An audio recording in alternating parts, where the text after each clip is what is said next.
안녕하세요. 이현희 교수의 경제포럼. 오늘도 함께 해주셔서 감사합니다. 제가 지난번 영상에서 우리나라가 중장기적으로 정말 심각한 위기 상황입니다. 뭐 이런 말씀을 드리면서 중요한 이유가 전 세계에서 가장 낮은 초저출산율, 또 그것 때문에 나타나는 전 세계에서 가장 빠른 인구 고령화, 또 그것과 맞물려서 전 세계에서 소득 대비 가장 높은 집값, 또 그것을 만들어내는 전 세계에서 정말 소득 대비 가장 높은 가계비채 비율, 뭐 이런 것을 계속 말씀드렸는데, 또 동시에 우리나라의 교육제도가 정말 심각한 문제가 있습니다. 그 문제를 우리가 나누어서 생각해 보면 크게 두 가지가 있는데, 첫 번째는 사교육이 너무 지나치다. 그 사교육비가 정말 많아도 너무 많고 계속 그 사교육비가 계속 증가하고 있습니다. 그게 어느 정도냐? 전 세계에서 소득 대비로 보면 가장 높은 수준이고, 또 그렇게 사교육을 많이 받는 이유가 보니까 좋은 대학을 가려고 하고, 또 그 좋은 대학뿐만 아니라 의대를 가려고 하고, 그것이 결국은 학벌을 위한 것이고 어떤 자격증만을 위한 것인데, 과연 그것이 정말 우리 미래의 어떤 인재를 키우는 방법이냐, 우리 미래의 어떤 먹거리를 만드는 것이냐, 또 뿐만 아니라 그 당사자가 정말 행복한 그러한 성인으로서 자라는데 정말 도움이 되는 그러한 방법이냐, 그러한 말씀을 제가 계속 드려서 문제점이 굉장히 많다. 그래서 계속 뭐 대학 입학 제도를 바꿔야 된다, 아니면 초중고 그 여러 가지 교육 시스템을 바꿔야 된다, 이런 이야기를 많이 하는데요. 그에 대한 말씀을 이제 좀 오늘 드리려고 해요. 그래서 몇 가지 제 의견을 드리기 전에 그동안 나왔던 얘기를 좀 몇 가지 말씀을 드리려고 해요. 우선 지난해 뭐 많은 분들이 아마 들어보셨을 거라 생각하는데, 한국은행이 정말 아주 파격적인 제안을 했어요. 뭐냐면 아예 서울대를 아예 지역균형 선발 제도를 아주 대폭적으로 확대하자. 하는 어느 정도 하냐? 90% 정도. 지금 이 비례선발, 지역 비례선발제를 약간 하고 있는데, 이걸 갖다가 아예 90%까지 이렇게 확대하면 그러면 좋지 않을까, 이렇게 하는 거예요. 이 한국은행 총재가 사실 서울대 출신이고 서울대 경제학과 교수를 하셨던 분인데, 그 총재가 사실은 그 주도해서 만든 연구죠. 그래서 만든 연구인데, 어쨌든 서울대가 이 기왕이면 앞서서 이런 지역 비례로 지금 학생들을 뽑으면 좋지 않을까, 이렇게 이야기를 하는데, 그 근거로서 나온 이야기가 뭐냐면, 이 지역 균형 전형으로 입학한 이 지방 학생들 보니까, 여기 보면 여기 이제 이 강남 3구 출신이 이제 여기 하늘색으로 표시됐고요. 그리고 이제 여기 보시면 지방 중소 도시 읍면, 그러니까 소위 얘기하는 지역 균형 전형으로 입학한 학생들이 빨간색인데요. 이 빨간색 선이 된 것이 여기 보면 학기별로 19년 입학을 해가지고 그 뒤에 2023년까지 학기별로 성적 변화를 보니까, 이게 보니까 지역 균형 발전으로 입학한 이 지방 학생들, 농어촌 학생들이 강남 3구 출신보다도 더 성적이 낮지 않더라, 더 좋더라. 사실 강남 3구 출신 입학한 학생들이 사실 그 인구 대비로 보면 더 서울대 많이 입학했다, 지난번에 말씀드렸고, 또 그 학생들이 사교육을 훨씬 더 많이 받더라, 이렇게 말씀드렸잖아요. 근데 보니까 사교육도 받지 못한 그러한 지역 학생들이 보니까 교육을 실제 서울대 가서 잘 충분히 받고 성적을 우수하게 받고 졸업할 수 있지 않느냐, 뭐 그런 이야기입니다. 그래서 이걸 또 사회과학대하고 공과대로 이렇게 나눠 또 보니까, 여기 보면 이 수시 지역 균형 발전으로 입학한 이 녹색이 보니까 이 정시 일반으로 입학한 애들보다 훨씬 더 수준이 더 높더라, 성적이. 그러니까 이 지난번에 말씀드렸잖아요. 수시 지역 균형 발전과 달리 이 정시 일반 학생들은 N수생 비율이 무려, 그러니까 재수 이상 비율이 무려 60%라고 말씀드렸잖아요. 거의 그 재수 이상 한 학생들인데, 그 학생들보다 이렇게 그냥 수시로 지역 균형 발전으로 입학한 학생들이 성적이 더 우수하더라. 그러니까 그런 학생들을 더 많이 뽑자, 이런 얘기입니다. 그렇게 하면 이것이 결국은 여러 가지로 좋다. 왜 좋으냐? 이렇게 하게 되면 우리나라의 다양한 그 구조적 사회 문제를 해결할 수 있다. 너무 지나치게 수도권으로 인구가 집중되는 문제도 해결할 수 있고, 서울에 지나치게 주택 가격이 상승하는 문제도 해결할 수 있고, 또 저출산 문제, 이런 문제로 다 해결할 수 있다. 제가 계속 말씀드린 거잖아요. 그렇게 이야기를 하는 거. 누가요? 한국은행에서요. 한국은행에서 그러한 연구 보고서를 이제 발표를 한 거죠. 그래서 뭐 여러 가지 이제 그 실제 그렇다면 이제 교육을 이제 전공하는 분들은 어떻게 생각하는가. 그래서 이거 뭐 제가 모르는 분이에요. 중앙대 이제 김희경 교수라고 하는 교육학 전공하는 분이 대입제도의 문제점 해가지고 KDI 한국개발원에서 이제 사실은 우리나라 경제의 생산성을 높이기 위해서는 인재를 어떻게 키울 거냐 해서 거기에 나와 있는 그 보고서인데요. 거기에 보고서 보니까 이게 지난해 말 나온 보고서인데 이제 최근에 이제 발표를 했어요. 그래서 나온 건데 보면 이 문제점으로 이제 지적을 한 것은 이분이 이게 보니까 너무 수능 성적이 모호해가지고 고등학교 교육하고 너무 괴리가 되어 있다. 그러다 보니까 이게 사교육이 많이 나오지 않느냐. 더군다나 너무 객관식으로만 이렇게 막 해버리니까 이게 창의적인 어떤 인재 키우지 못하는 거 아니냐. 제가 계속 드린 말씀이죠. 또 더군다나 그걸 갖다가 정부가 주도가 돼가지고 막 하다 보니까 이게 정말 천편일률적인 그러한 잣대로 이렇게 막 해버리니까 결국은 이게 무슨 제대로 된 교육이 되느냐. 사실 계속 나온 얘기입니다. 또 이렇게 해버리고 또 학생들이 실제 뭐 진로하고 또 학업 수준 뭐 이런 거 따져보는데 그거가 상관없이 막 수능은 또 수능대로 전혀 괴리가 된 그러한 방법으로 이렇게 하다 보니까 학생들 진로하고도 이게 연계가 잘 안 되고 학업 수준하고도 다 이게 과연 연계성이 제대로 맞아떨어지지 않더라. 그러니까 이렇게 하면 안 된다. 뭐 이런 이야기입니다. 이분은. 그래서 그럼 어떻게 하느냐? 이분은 대입제도 개선을 이렇게 하자는 거예요. 그래서 어떻게 하냐? 그러니까 제가 보면서 좀 약간 저는 좀 약간 좀 너무 모호하다. 저는 그렇게 생각하는데 첫 번째는 대입제도에 대한 발상의 전환이 필요하다. 뭐 큰 틀에선 맞습니다. 저도 발상의 전환을 해야 된다. 이렇게 생각을 합니다. 그래서 발상의 전환을 제가 해보려고 하는데 여러분도 발상의 전환도 해보시고 그래서 제가 드린 말씀 한번 여러분들께서 그에 대해서 그냥 막 욕하지 마시고 기왕이면 뭐가 잘못됐는지 어떤 대안이 있는지 이렇게 좀 댓글로 말씀하시면 제가 또 그에 대해서 제가 일일이 다 한번 댓글로 답을 또 드리기도 하고 또 아니면 다 모아서 다음번 영상에서 한번 제 의견을 또 말씀드리고 또 그래서 여러분이 또 다시 또 토론을 하시고 또 이러면서 더 좋은 대안을 우리 이 경제 포럼에서 만들어 나가면 좋지 않을까 생각을 합니다. 어쨌든 발상의 전환을 해보자 이렇게 하고 두 번째는 대학의 자율성을 좀 높여라. 계속 나온 얘기죠. 또 더군다나 수능을 이게 너무 객관식으로만 하지 말고 논술형, 서술형으로 좀 바꿔보자. 좀 어려운데요. 어쨌든 이렇게 해보자. 이분은 뭐 이렇게 제안을 하고 있는 거예요. 저는 뭐 전적으로 동의하지는 않습니다. 그럼 저는 어떤 생각을 하는지 좀 이따 말씀 드리기로 하고 그것을 말씀드리기 전에 일단 또 다른 한국교육개발원의 최정윤 박사라는 분이 똑같은 이 한국개발원에서 나온 그 이제 보고서의 한 일부를 또 이제 쓰셨는데 이분은 뭐라고 하냐면 대학교육 좀 전에 말씀은 이제 여기에서는 이제 입시 제도 대입 제도를 어떻게 바꿀 거냐 이런 것을 이제 제안한 거고요. 여기는 그러면 대학 구조를 어떻게 바꿀 거냐 이런 건데요. 여기는 뭐냐면 협력 및 통합을 했는데 뭐 어려운 얘기를 했는데 다양한 층위에 뭐 이런 얘기 잊어버리세요.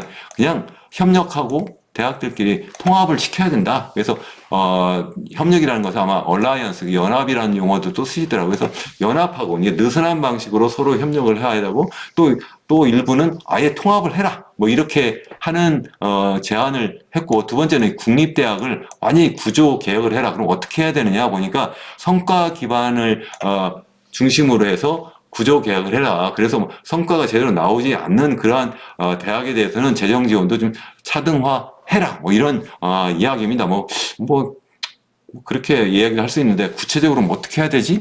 이에 대해서 좀 약간 좀 막연하다 이런 생각을 좀 해봅니다. 그래서 저는 제가 생각하는 것, 제가 정말 평생 대학에서 정말 대학 교수로서 학생들을 키워나가고 또 그리고 또 계속 연구해온 그러한 학자로서 경제학자로서 제가 제 의견을 말씀드립니다. 저는 뭐냐면 우리 대학은 크게 두 가지 시스템이거든요. 하나는 국립대고 하나는 사립대예요. 근데 사실은 말이 국립대고 사립대죠. 하나의 동일한 시스템으로 되어 있어요. 뭐냐면 앞서서 얘기한 것처럼 교육부가요. 사실은 다 통제를 하고 있어요. 국립대도 통제하고요. 사립대도 통제를 해요. 그래서 수능 시험을 일단 국립대, 사립대 상관없이 다 사실은 전형의 일부로 사용하도록 교육부가 강제하고 있고 또 그 수능 시험을 보는 방식도 다 교육부가 간섭해서 다 통제해서 현재 하고 있는 거예요. 그렇게 해서 하고 또 뿐만 아니라 말을 안 들으면 어떡하냐면 지원을 안 해요. 실제 국립대만 지원하고 사립대는 지원 안 하는 걸로 혹시 알고 계신 분들도 계실 텐데요. 사립대도 다 정부 지원금을 다 받고 있어요. 또 군입대도 다 받고 있어요. 그렇게 해서 또 통제도 또 다 해요. 그러면서 또 사립대도 말 안 들으면 또 정부 지원금을 줄여요. 이런 식으로 다 지금 교육부에서 다 통제를 하고 있어요. 저는 정말 잘못됐다고 저 생각을 하거든요. 그래서 저는 어떻게 해야 되느냐 그러면 국립대는 통합하고 사립대는 아예 정부가 간섭하지 말자. 그 얘기입니다. 왜 그러냐면 여기 한번 보세요. 이게 전 세계의 대학들의 랭킹인데요. 이게 보면 전 세계의 대학 랭킹을 1위부터 뭐 여러 가지 뭐 그러한 랭킹을 매기는 기관이 있는데 대체로 비슷합니다. 그래서 여기 보면 타임스 하이어 에듀케이션이라고 하는 대에서 전 세계 대학 랭킹을 매겼는데 1위부터 20위까지 보면 여기에 보면 뭐 옥스퍼드 대학이라든가 MIT, 하버드, 프린스턴, 뭐 캠브리지, 스탠포드 뭐 다 여러분 아시는 대학이고 중국 대학이 여기 보면 12, 13위, 칭화대, 베이징대가 들어가 있고 17위에 싱가포르 국립대학이 들어가 있어요. 싱가포르 대학이죠. 여기에 들어가 있고요. 그리고 여기 보면 아시아 대학만 놓고 보면 중국 대학들, 뭐 칭화대, 북경대뿐만 아니라 좀 전에 말씀드린 싱가포르 국립대, 도쿄대, 난양공대, 홍콩대, 뭐 후단대, 홍콩 중문대 이게 다 중국 대학이나 싱가포르 대학이나 일본 대학 이런 데 들어가 있고요. 한국 대학은 여기 그 소위 잘났다는 서울대가 62위고요. 연대가 76이고 그리고 카이스트가 82위예요. 여기에 지금 100위 안에 고대도 들어가 있지 않아요. 지금 이런 상황이에요. 이런 상황인데 뭐 여기 보시면 그거 말고도 뭐 다른 방식으로 또 여기 뭐 연구 실적만 놓고 또 이렇게 계산해 보는 또 그러한 랭킹도 있는데 서울대는 한 54위 정도 하고 있어요. 여기 보면 이 중국 대학들이 상당히 상위에 이 연구 실적으로 또 굉장히 랭킹이 굉장히 높게 현재 지금 올라가 있다 이런 상황입니다. 뿐만 아니라 학술 논문을 또 이렇게 놓고 봐도 학술 논문을 실제 계산해 봐도 이 중국이나 아니면 미국이 굉장히 높고 한국은 13위 정도 상당히 밑에 지금 뒤쳐져 있다는 거지. 이게 뭐냐면 너무 정부가 정말 국립대, 사립대 상관없이 너무 막 틀에 맞춰가지고 이렇게 하지 않으면 안 돼. 이렇게 학생들 받고 이렇게 교수들 막 통제해가지고 그래서 이게 제대로 되지 않는다. 뭐 그런 얘기입니다. 이 하다못해 중국 대학도 그렇게까지 하지 않는데 너무 지나치게 막 간섭하지 않느냐. 그래서 저는 생각이 뭐냐면 사립대는 아예 미국의 사립대학 방식으로 완전히 내버려 두자는 거예요. 그래서 정부가 정말 지원도 하지 말고 간섭도 하지 말자. 그래서 전 세계 최고의 교수가 그리고 전 세계 최고의 학생들이 막 모일 수 있도록 이렇게 해가지고 전 세계 정말 최고의 대학을 만들어 보자는 거예요. 그래서 전 세계 최고의 대학, 최소한 10위권의 대학을 하나 정도는 만들고 20위권의 대학도 한 두세 개 정도 이렇게 만들어야 되지 않느냐. 그런 얘기고, 물론 이 공교육도 굉장히 중요하다. 그래서 저는 국립대학은 그 대신 프랑스 방식으로 이 주요 국립대들, 지방 거점 국립대라는 대학들이 있어요. 그러한 대학들, 뭐 부산대라든가, 뭐 경북대라든가, 경남대, 뭐 이런 대학들, 뭐 충북대, 충남대, 전남대, 전북대, 뭐 아니면 강원대, 뭐 이런 대학들을 전부 다 하나의 시스템으로 마치 파리 제일대, 제이대 뭐 이런 식으로 해서 전체를 하나로 묶잖아요. 그래서 뭐 한국 제일대, 한국 제이대 뭐 이런 식으로 해서 이걸 통합해서 운영하면 되지 않겠냐. 물론 군소 또 국립대학은 군소 국립대 이제 별도로 또 하는 방식을 제가 사실 제안을 하고 있는데 오늘 일일이 다 말씀을 못 드립니다만, 그렇게 해서 이 국립대학에서는 적어도 정부가 전폭적으로 재정 지원도 하고 이 기초학문, 이 사실은 공적인 그러한 기능도 해야 되잖아요. 기초학문을 육성해야 되고 또 저소득 계층에 대해서 양질의 교육을 또 제공하는 또 책임도 우리가 져야 된다 저는 생각을 하거든요. 그래서 그러한 기초학문 육성하고 이 저소득 계층의 자녀들에게 양질의 교육을 제공해야 된다. 그렇게 하기 위해서는 등록금도 이 국립대학은 전액 면제를 시키는 것이 좋겠다. 저는 그렇게 생각을 해요. 그 재원은 어디서 나오느냐? 사립대로 지원하는 그러한 재정 지원을 전부 다 국립대로 다 옮겨야 된다. 이렇게 생각을 하고요. 물론 여기에서 도태되는 국립대학은 당연히 도태될 수 있도록 하고 거기에 있는 교수들도 정말 경쟁을 막 시켜서 도태할 수 있도록 이렇게 하는 것이 맞고, 그렇게 하기 위해서는 국립대학 간의 자유로운 어떤 교수 간의 이동, 학생 간의 이동이 또 이루어질 수 있도록 해서 거기에서도 막 경쟁이 이루어지도록 이렇게 해야 되지 않을까. 저는 그렇게 생각합니다. 제가 시간이 짧아가지고 일일이 다 말씀 못 드려서 혹시 여러분들이 막 오해하고 막 비난을 하실 수도 있는데 다음번 영상에 더 구체적인 말씀도 드리고요. 사실은 제가 3월 초에 제가 이제 책을 하나 출판하게 되는데 거기 아주 핵심적인 내용을 제가 몇 개 잡으라고 하면 그 중에 하나가 이 교육제도거든요. 교육제도를 정말 바꿔야 된다. 그래서 거기에 또 자세히 설명이 되어 있는데 나중에 또 구체적인 말씀 더 드리도록 하고요. 두 번째 이제 대입혁명은 뭐냐면 저는 계속 말씀드렸잖아요. 사교육을 너무 많이 시키고 그래서 너무 교육비도 많이 들고 더군다나 또 이걸 갖다가 재수, 삼수 막 이렇게 하면서 학생을 정말 너무 고생시키고 또 그렇게 하면서 학부모는 너무 돈이 많이 들고 또 그렇게 해서 기껏 하는 것이 뭐냐면 아까 보신 것처럼 전 세계에서 뭐 그렇게 좋은 대학도 아닌데 거기에 소위 학벌을 따기 위해서 가야 되고 또 거기 뭐 의대 보내서 또 그래서 뭐 거기에서 자격증 따가지고 그래서 뭐 그냥 편하게 먹고 살아라 이런 정도잖아요. 그렇게 하는데 저는 그게 과연 옳은가? 저는 기왕이면 저는 어떻게 했으면 좋겠냐 하면 재수하지 말아라 이렇게는 할 수는 없잖아요. 삼수하지 마라 이렇게는 못 하잖아요. 그래서 저는 어떻게 하느냐면 처음 이제 고등학교 졸업하고 처음 우리가 수능을 응시할 때는 그때는 그냥 뭐 받은 그 수능 성적을 전적으로 다 인정을 해요. 다만 이제 한 번 시험을 보게 되면 그러면 이제 뭐 아팠거나 아니면 뭐 그냥 실수하는 여러 가지 이유로 해서 뭐 시험 성적이 안 좋을 수 있기 때문에 수능 시험을 2차례 그것도 너무 기간을 띄우면 너무 학생들이 고생을 하기 때문에 뭐 제 생각에는 한 격주로 시험을 2번 정도 이렇게 보도록 해서 그중에 학생들이 그 응시 학생이 선택할 수 있도록 이렇게 해가지고 그렇게 해가지고 그거 가지고 이제 대학에 진학하는데 뭐 정시 수시에 이렇게 활용할 수 있도록 하고 그것을 만약에 이제 자기 활용하지 않고 만약에 재수하는 경우에는 차년도에는 좀 감점을 일부 시키면 좋지 않을까. 그것은 뭐 어느 정도 해야 되느냐. 제가 뭐 그것을 여기에서 뭐 점수를 탁 정할 수는 없을 것 같아요. 이거는 이제 사회적 합의를 좀 해야 된다고 생각하는데 뭐 그것이 뭐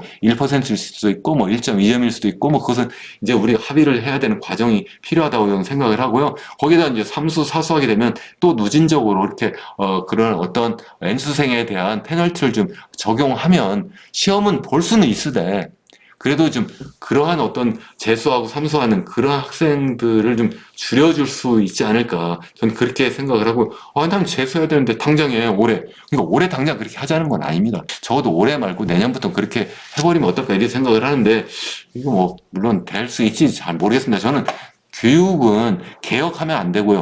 말 그대로 혁명을 해야 된다고 생각을 하거든요.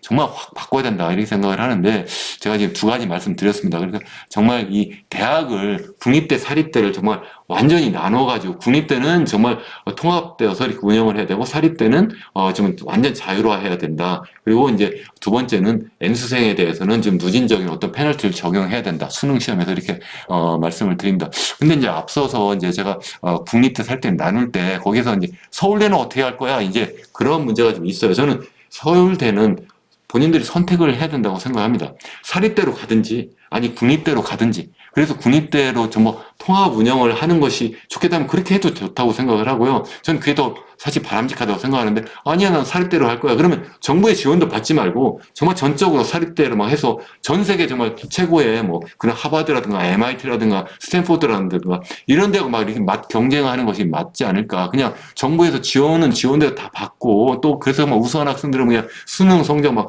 일렬 정대로 막 줄 세워가지고 이렇게 해서 막 그래서 그거 가지고 학생들 받고 그래서 그거 가지고 뭐 명문대로서의 그런 이름을 계속 날리는 것은 옳지 않다. 저는 그렇게 생각을 하는데요. 여러분들도 그런 의견을 기왕이면 너무 일방적인 비난하지 마시고 기왕이면 댓글로 건설적인 그런 제안을 해주시고 또 토론해서 우리가 기왕이면 이 세상을 더 건전하게 살만한 세상으로 함께 만들어 나가면 좋겠다 이런 생각을 합니다. 여러분 끝까지 시청해주셔서 감사드리고요. 기왕이면 구독과 좋아요도 남겨주시고 기왕이면 이러한 영상 많이 또 공유해 주시면 더더욱 감사하겠습니다. 여러분 감사합니다.